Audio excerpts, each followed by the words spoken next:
Hey everyone, to continue our discussion on a rendered floor plan, which is your next assignment, I have that first demo, which I did on the whiteboard, showing how to show cast shadows in a rendering. So a couple things. Originally, this project was going to be done on the Canson paper. So if you were able to get that paper before the quarantine, then I would still recommend you using that for this particular assignment. So you can see how it has this background color, which really starts to support the marker color in really nice ways.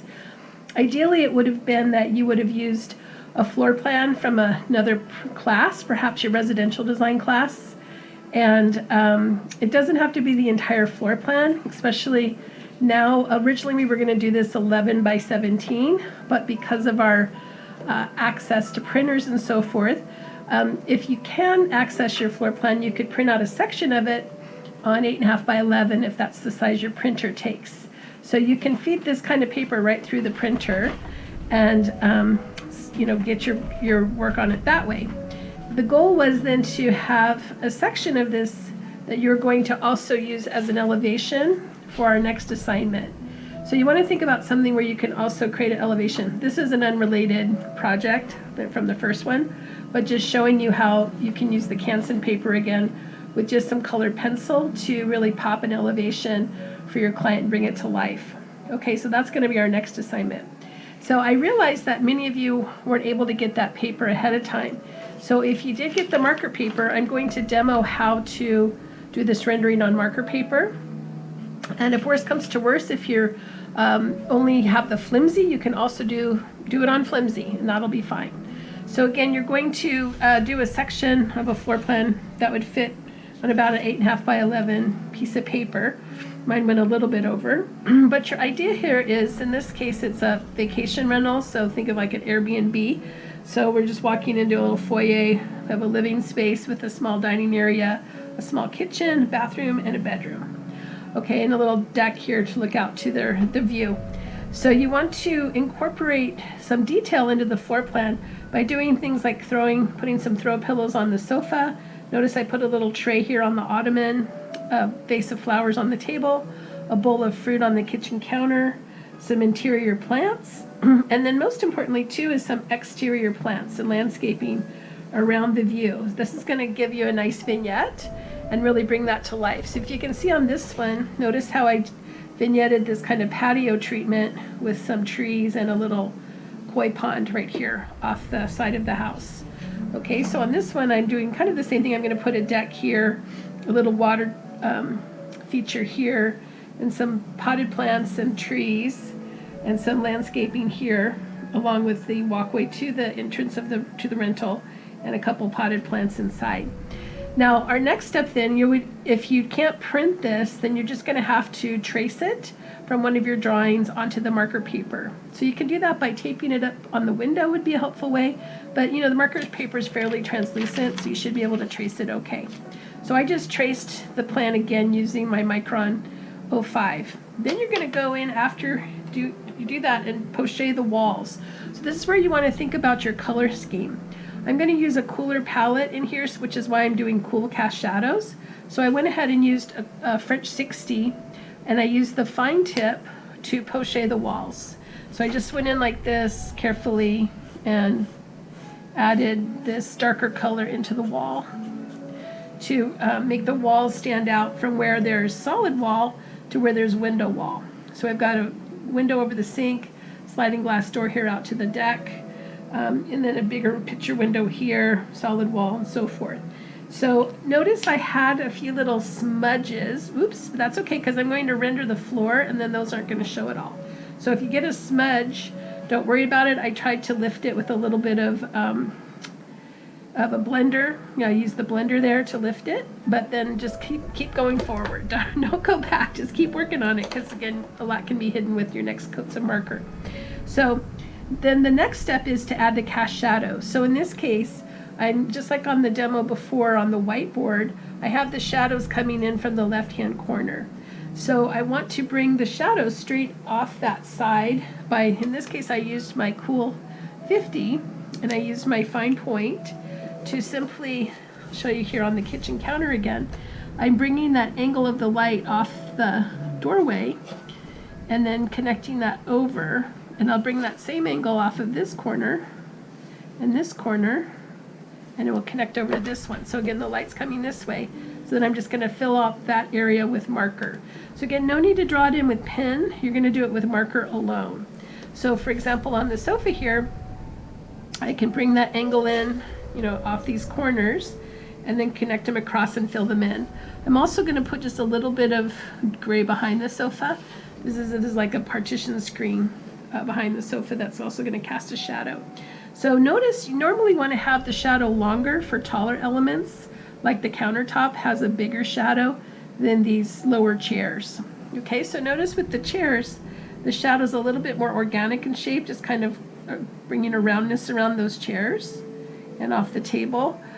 Or if you look at the overlap of the bar to the bar stool, I just put a little shadow right here on that overlap, and that's going to give it a feeling of depth. Or even on the little bowl of fruit, if I just bring a crescent of shadow on this side, see how that's starting to pop the depth.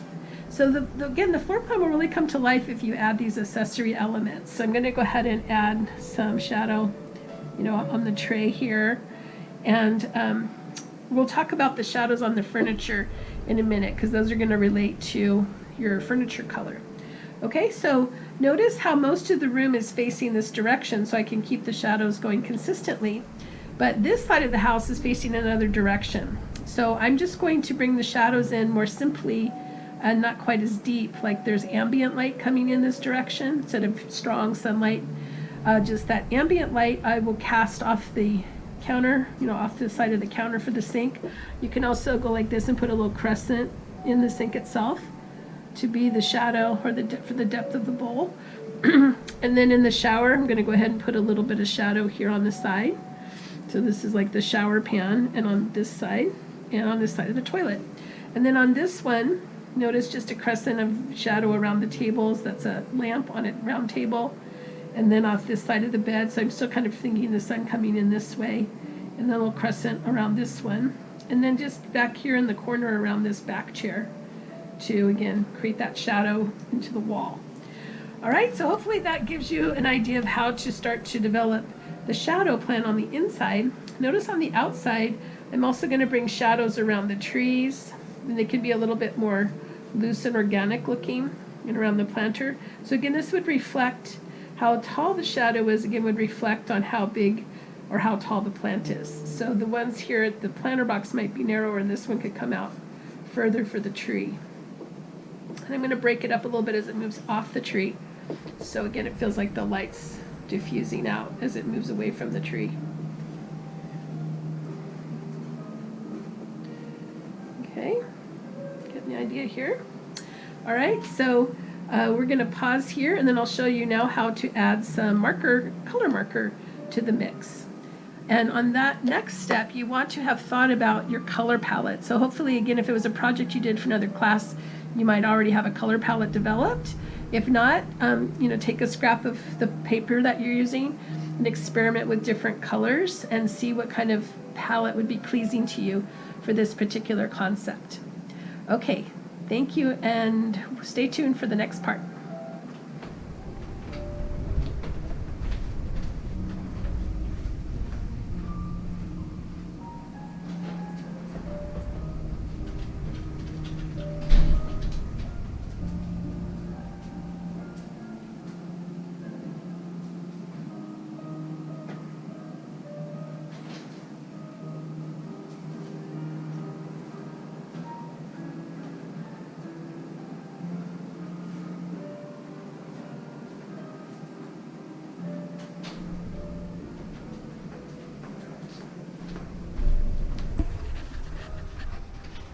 Okay, great. So on our next step, moving ahead, we're going to start to develop the different floor textures. So what I did to get the floor started, this whole area is going to be hardwood, and this is tile, and the bathroom is tile. So I used the light umber with the fine point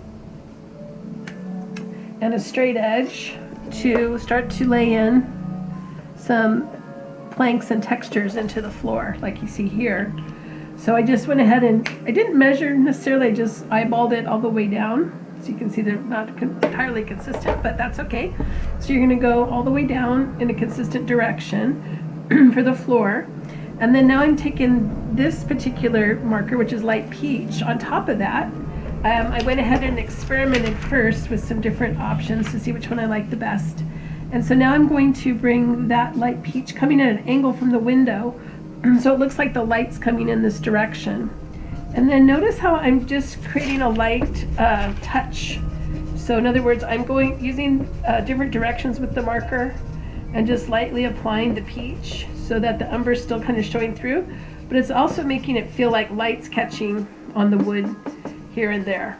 So that way it's not just a solid mass, that it feels like there's light infusion in the space, which is what we're trying to do. The point of doing these rendered floor plans is it helps the client visualize the space more three-dimensionally. Sometimes if they just look at a flat plan, they have a hard time visualizing what's what, and this just brings the plan to life. So a lot of times I'll do these on more of a quick sketch style with flimsy, just kind of freehand, to again show the client the initial concepts in a kind of more fun, flowing way, and not quite as tightly rendered as these.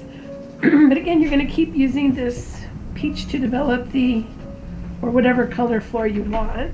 But again, it's usually a two-tone, so you'll use a darker marker. You can use the dark brown or even as dark as the sepia, the dark sepia, to initially develop the plank texture. And then I put a lighter marker on top to start to get the tone of the floor. Okay? So then you can also, if you're using the Canson paper, you can just shade straight on to your texture. So for example, this one is just simply terracotta pencil shaded straight onto the paper with various amounts of pressure. So if I put harder pressure in some areas where I want the color to pop, or a more soft pressure areas where I feel like there's light coming in from the window, that's another way of doing it. So you can just, again, put the pencil straight on to the paper and try that approach as well. With a marker paper, it's probably going to be best to do a coat of marker first, and then we can develop it further with pencil.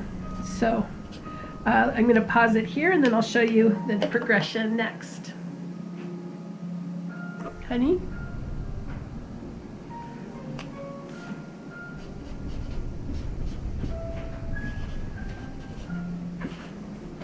I can pause it here, honey.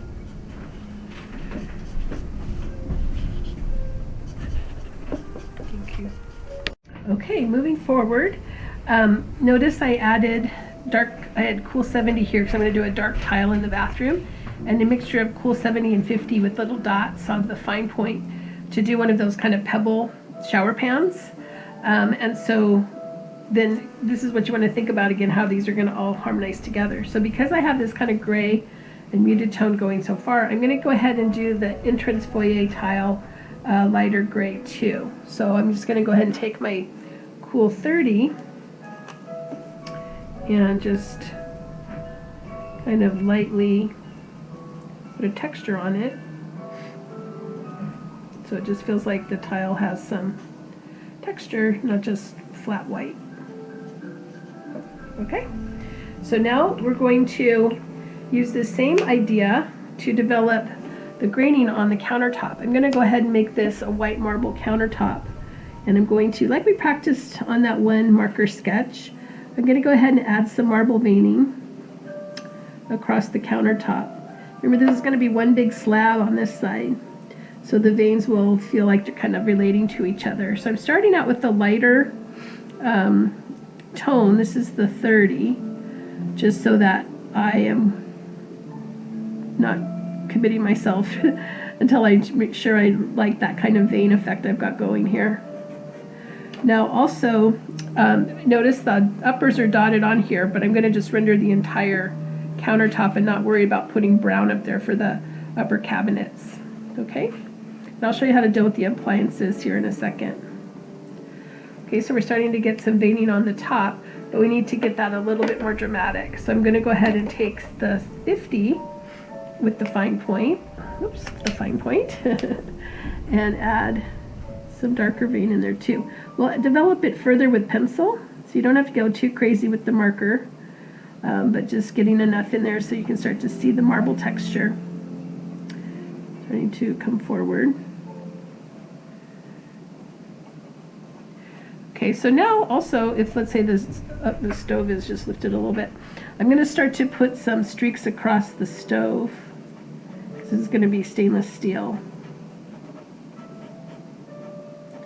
So I'm just going to do some diagonal streaks, and notice they're going that same direction of the light coming down from that left 45. I'll make the burners black here in a minute. So I'm going to do the same thing here in the refrigerator to imply that's a stainless steel refrigerator.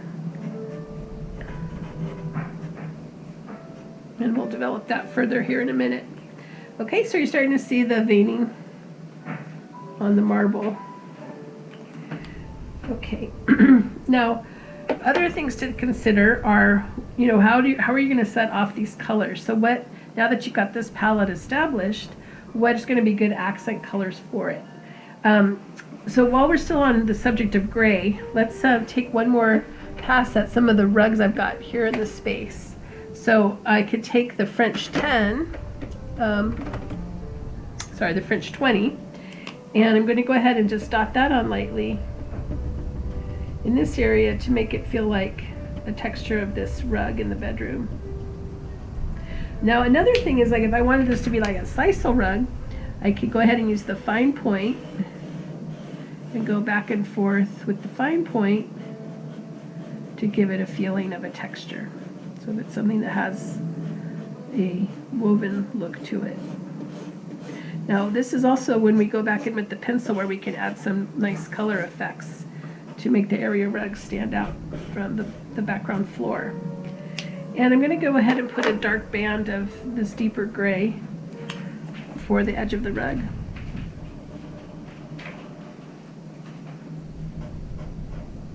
To make that pop.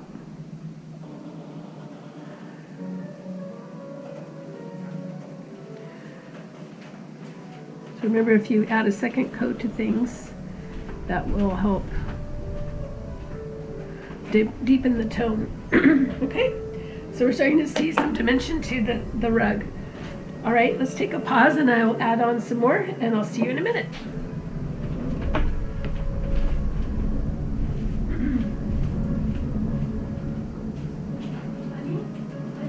Honey, Carol.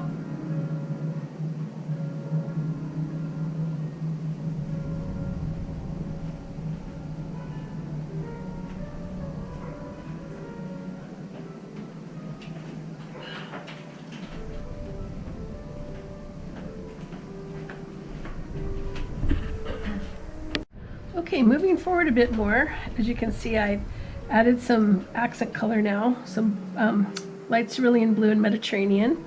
These two, first the light cerulean, then the Mediterranean on the chair, and Mediterranean on these chairs. And then I also added some of the light cerulean blue, this real pale blue, along here to look like a glass table in these two areas. Now I'm taking the dark brown, and I'm using that to show leather. So what I want to do is not fill in the edges entirely so that it looks like the ottoman, this leather tufted ottoman, is catching some light on the corners. So see how I'm just kind of letting some patches of light shine through on some of those edges by using the fine tip again and just bringing the direction of the marker in different ways, both horizontal and vertical, to start to create that feeling of light coming in.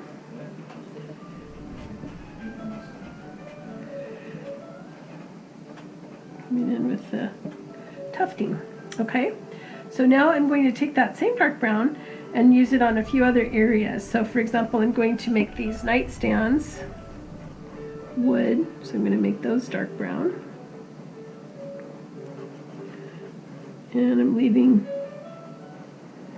this area for the base of the lamp.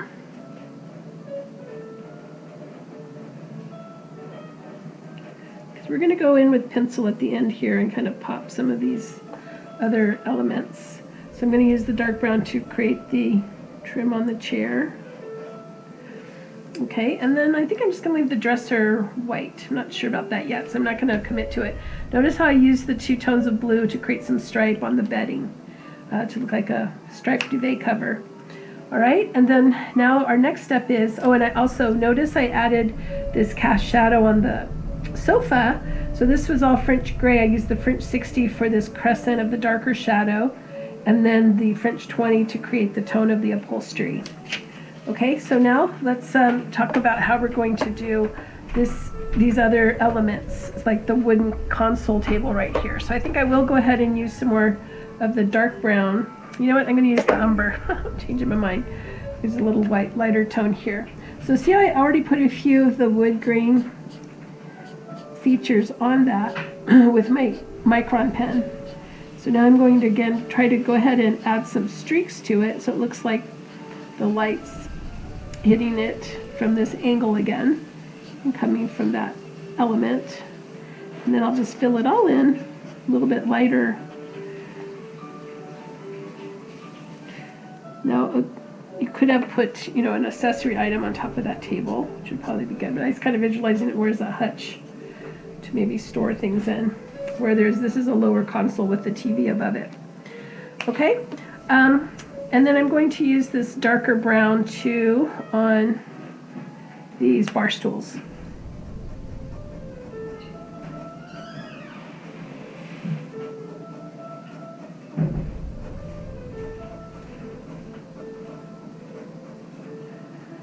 Okay. All right, so now let's talk about how to develop the what do you call these appliances a little bit more, whatever those are called. And so what I was going to do is take the black now and use the black fine point to create the burners.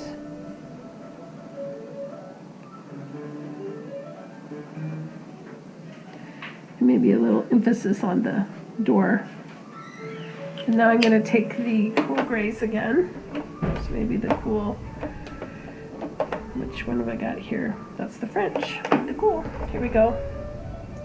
Cool 30. And streak that across to show some of the stainless steel effects. Okay, I'm going to also put some of that into the sink here so it looks like the little sink has got some casting into it. All right. Okay, let's take another pause here, and the next thing I'm going to show you how to develop the trees in some of the outside areas.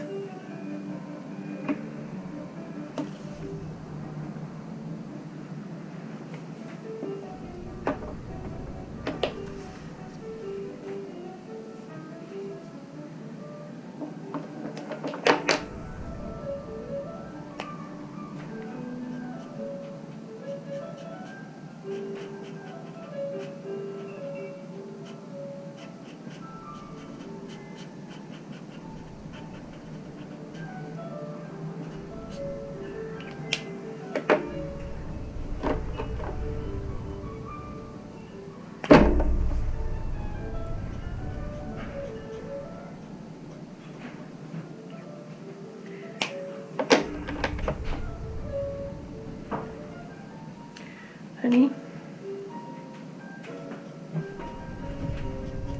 can take a pause here.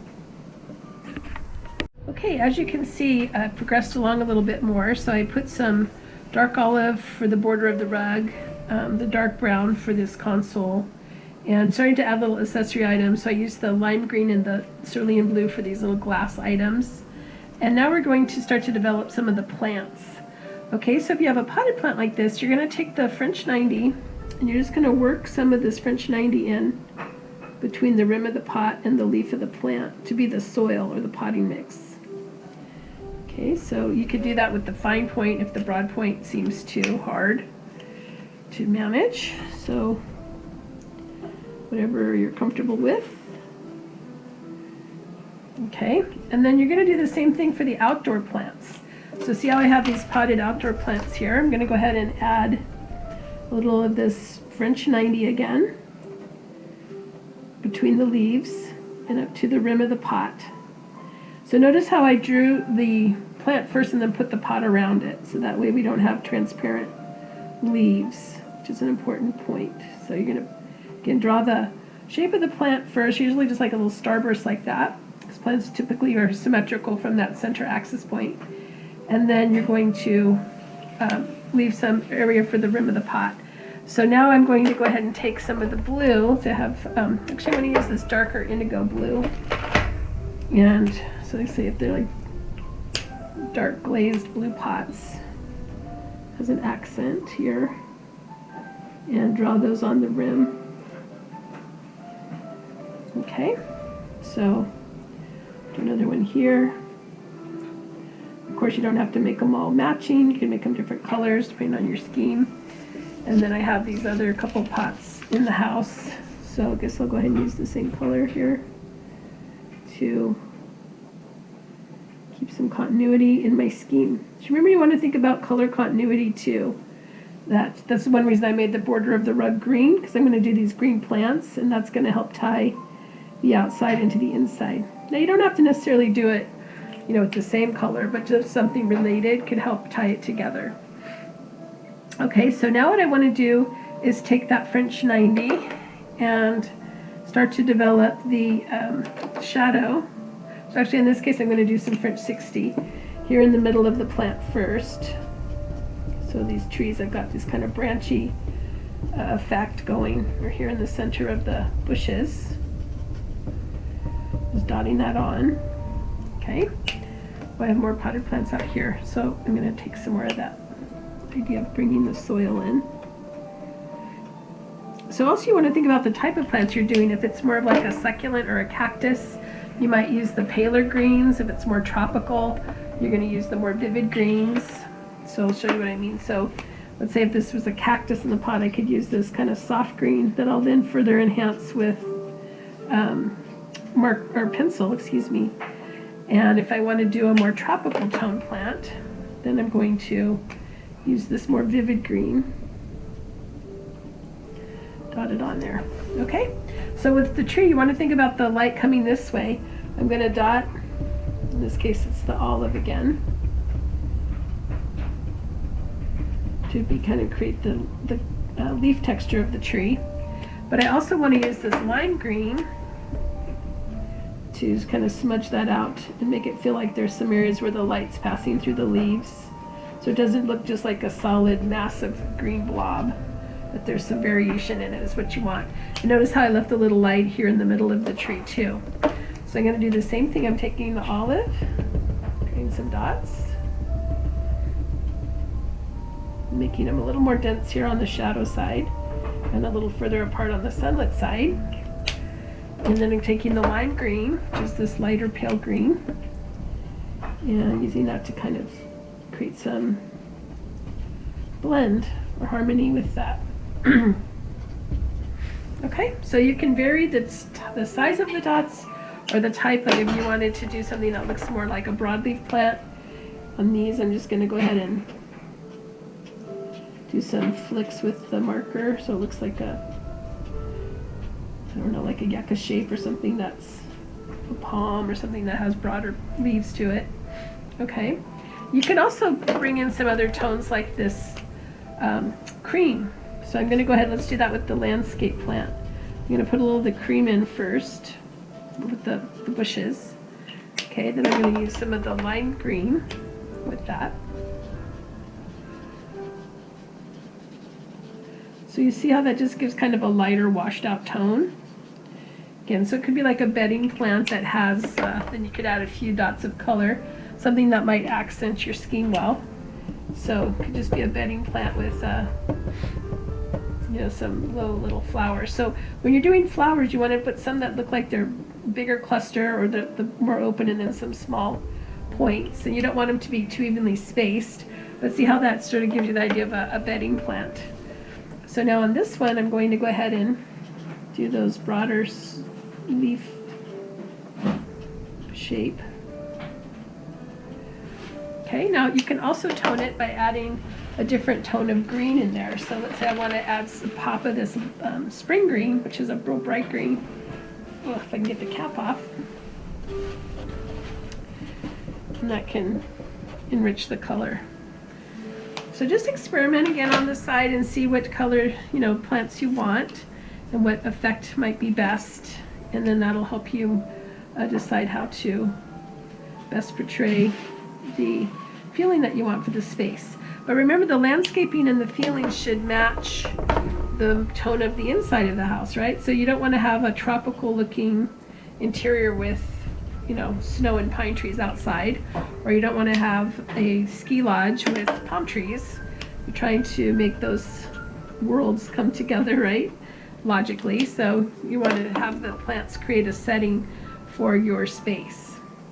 Okay, so let's take another pause here and I'll develop it further. Can you pause it, honey?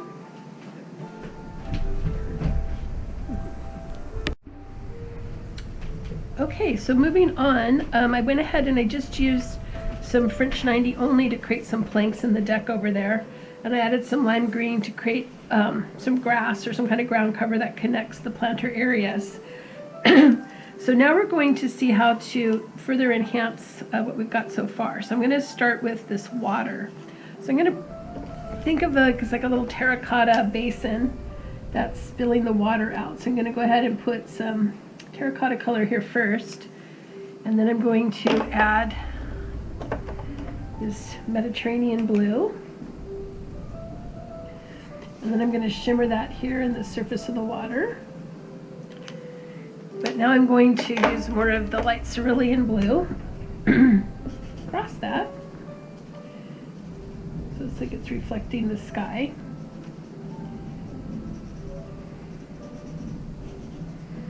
And I want to get some more of that deeper tone around the areas where it's going to reflect the edge of the pool coming in. So, just something like that, so you get enough sense that there's movement in water. We'll do more with the pencil on that in a second.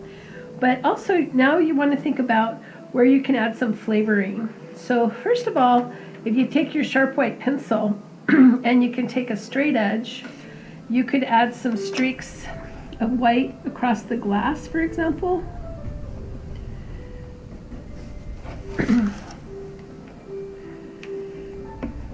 Or using the white, I'm going to use that to create some grout lines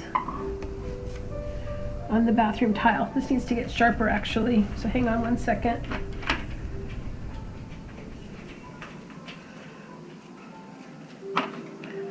So I want a nice sharp point on it, and I'm going to use that to pop some of the detail of the grout lines.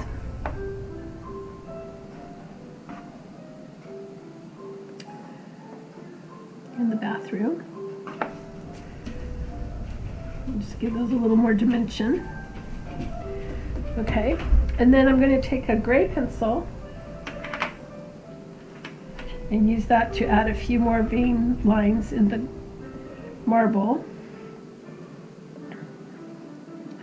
A couple streaks on the stainless steel.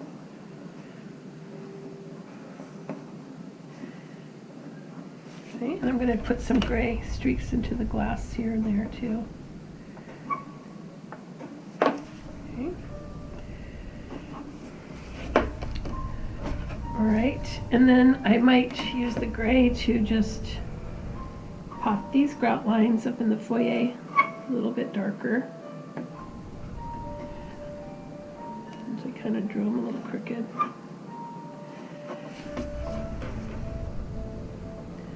So again, having the heavier line and then the thinner line with it, it's kind of give that feeling of the thickness of the tile plus the grout. So kind of like you're seeing the edge or you're seeing that recess setting down into the grout line. Okay, now this is where you can have some fun with the pencil by using some flavoring. So I'm going to take some of the blue pencil and shade that into, say, the green border of the rug. One of my hairs there.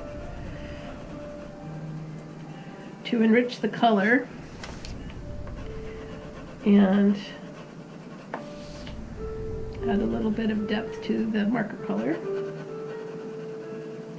Now I could also use this blue pencil and just bring it across the chair, so these light strokes, to imply some texture in the fabric. So again, if I want to harmonize the palette, I could also take a green pencil and do some lines on the chair to pull the green and the blue together. Okay, and then I'm going to take the white pencil and just do a little highlight on the top of the chair to pop that curve that's facing toward the window. Okay, see how that works? Now, this is where you want to notice how the pencil can sometimes obliterate the pen line. This is where you're also going to want to add some reinforcing. So I might want to reinforce this front edge of the chair, for example. Okay, or I can add a little reinforcing to this side of the curve that's facing toward the light, and see how that gives it a more 3D look as well. So other things you could reinforce would be to add a heavier line weight at the edge of the rug where it overlaps the floor. And I just do it on two sides. So again, it'd be on the two sides facing away from the light to give that a little bit more pop. Or maybe like this front edge of the couch, just give that a little heavier line weight. Again, facing away from the light, or where the back cushions overlap the seat, or where these cushion pillows overlap. And see how that's starting to give it more of a three-dimensional look as well. So now, speaking of the pillows, this is where you could go in with some white on the top. Or I could take some of this blue on the green to just give those a little bit more depth and dimension. So other examples of places you might want to do that would be, let's say on the bedspread here, or the duvet cover, I have this kind of amorphous stripe. If I want it to look a little crisper, I could use a thinner line of pencil in there as well. You can see that okay, hopefully. So these pencil effects are pretty subtle, but they do make a big difference in that your eye picks up those undertones. So even if you just took one pencil like this blue and just used it to, again, enrich color in different places. I'm going to put a shimmer of it into the water, shimmer of it onto the glass. Now you can also use the pencil to, notice where I have a little bit of a marker bleed here. I'm going to use the white pencil to kind of mask that and fill it in. And also got a twofer there because it's glass. I'm going to catch light with that. Okay, or like on the tufting of the leather, I could add a little bit more white pencil in some spots to give that more dimension of that soft sheen on the leather. And I'm also going to use a little bit of blue in the leather on the shadow side to make it look more dimensional. So the point is, you just want to enjoy experimenting. You know, try different things out. The good thing about the pencil is it erases, so you can try it. If you don't like it, just erase it off of there. Okay, so notice on the Canson paper again, if you're able to use that, if I just use the pencil by itself, so let's shade one of these chairs with pencil. See how the paper has a tooth? So sometimes you can get a nice effect just shading with the pencil all by itself without needing to put the marker on first. And then I would use the white here on the edge, okay? But again, with this paper, you're going to have to work it a little harder because it's got the white, you know, bright paper instead of that paper with that gray tone.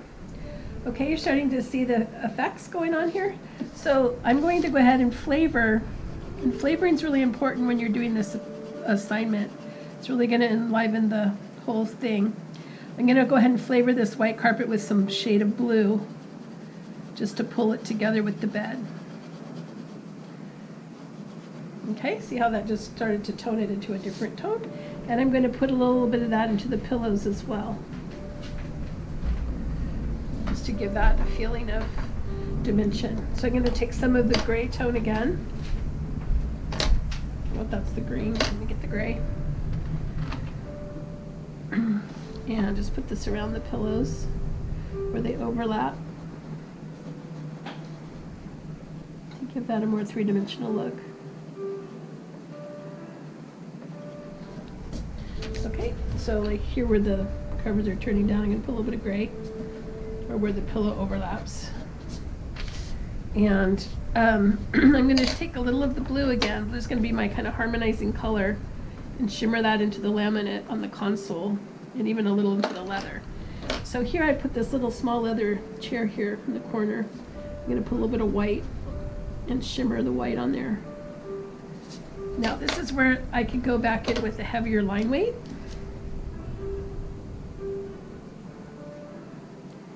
To redefine the shape of the chair, make it pop.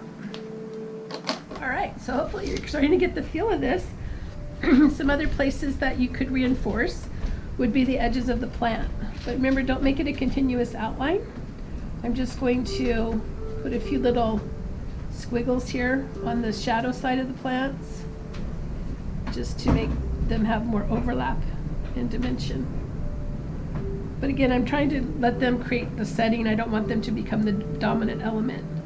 So you don't want to go too heavy with that effect. Okay, then finally, notice how I put a heavier line weight here behind the chaise lounges. And I'll put one here behind the bolster. I'm going to add a little bit of white to the bolster. Maybe a few streaks of white onto that wood table. And let's see what else I want to do. I'm going to take a little bit of the green and shade that into these dining chairs, just to enrich them. And I'm going to take a little bit of the white and pop it on the bar stools.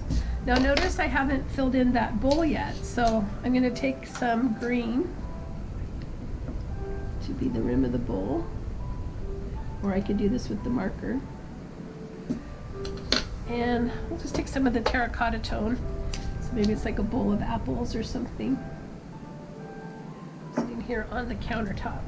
So what's going to set that off better, again, is to use the darker gray around it where they overlap. Okay? And I'm going to go ahead and put some blue on that as well, just because, again, that's my unifying color. So I'm shading a little bit of blue into the darker tones of the bowl. Okay, so the last thing you might want